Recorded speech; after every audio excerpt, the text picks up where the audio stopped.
Hi friends, ఎలా ఉన్నారు అందరూ? యాక్చువల్గా టౌన్కు పల్లెటూరుకు ఏంటంటే మిస్ అయ్యేది. సో ఇప్పుడు టౌన్లో ఉన్నప్పుడు నాలుగు గోడల ముందే ఉన్నట్టే ఉంటుంది, బయటకు వచ్చినా కూడా ఫుల్ బిజీ రద్దీగా ఉన్నట్టు ఉంటుంది. బట్ పల్లెటూరులో ఏం మిస్ అవుతున్నాం అనేది పల్లెటూరుకి వచ్చి సమ్మర్లో చూస్తేనే తెలుస్తుంది.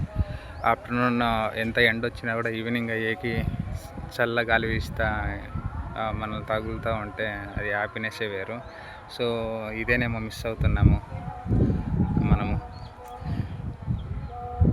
చూడండి, చుట్టూ పచ్చని చెట్లు, పచ్చని వేప చెట్లు.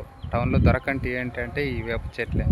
ఈ వేప చెట్ల గాలి పీల్చుకుంటే చాలా మంచిగా ఉంటుంది, ఆరోగ్యం కూడా మంచిగా పెరుగుతుంది. చూడండి, మా ఇంటికి చుట్టూ వేప చెట్లే. ఎంత బాగుంది కదా. ఒక్కోసారి అనిపిస్తుంది ఇంతకంటే ఏం కావాలనేసి అని. ఆయన గాడికి సంపాదించుకొని పల్లెటూరులో ఉందామనిపిస్తుంది ఒక్కోసారి. Thank you friends. ఎంతమందికి అనిపించిందో ఈ ఫీల్ పల్లెటూరుకు వచ్చినప్పుడు, టౌన్లో ఉండి పల్లెటూరుకు జస్ట్ విజిటింగ్ కోసం వచ్చినప్పుడు ఎంతమందికి ఇలా అనిపించిందో ప్లీజ్ కామెంట్ చేసి లైక్ చేయండి, సబ్స్క్రైబ్ చేయండి. Thank you friends.